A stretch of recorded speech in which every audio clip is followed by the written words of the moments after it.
Hi, my name is Carol Vallette, and I've been going to Rolling Hills Church for 10 years now. Pastor Jonathan asked me to share with you a portion of my testimony this morning and tell you a little bit about my daddy. You see, my daddy was a hopeless alcoholic through all my growing up years.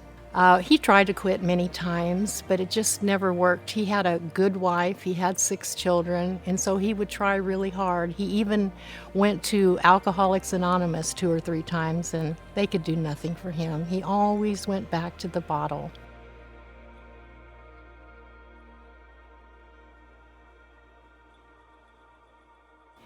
He woke up the next morning, and for the first time in his life, he didn't want to drink. He always wanted to drink, even in the morning. He went around and he poured out his bottles that he had hidden all over the house. He walked out into the driveway, and everything looked beautiful that day, he said. Even the trash can in the driveway looked beautiful. They put my daddy to work at the church as a janitor, and he began to tell everybody that came on the property about Jesus. He just had a simple way of presenting it. We all had this desire to present Jesus, but especially my daddy.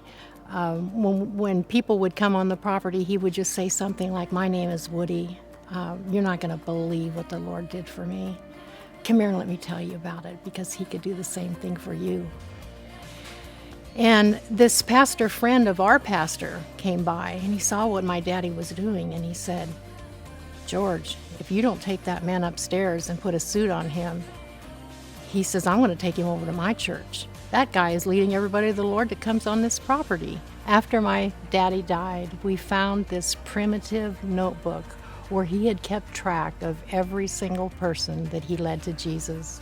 There were over 2,400 entries of people that he had led to Christ, not with a polished script, simply with the Bible and his own personal testimony.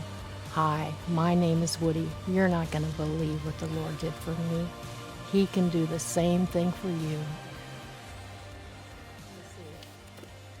That one's my favorite. Leela accepted the Lord Jesus on a plane en route to St. Louis, Missouri. There's so many in the restaurant and the hospital. Archie accepted the Lord Jesus in this motel. Rod accepted the Lord Jesus at our church Labor Day picnic. I think my daddy embodied what this series is all about. He was so concerned about everybody hearing about Jesus. He was generous from the very beginning. He couldn't believe that the Lord only wanted 10% of his money, and he gave 20% and more from the moment that he received the Lord Jesus.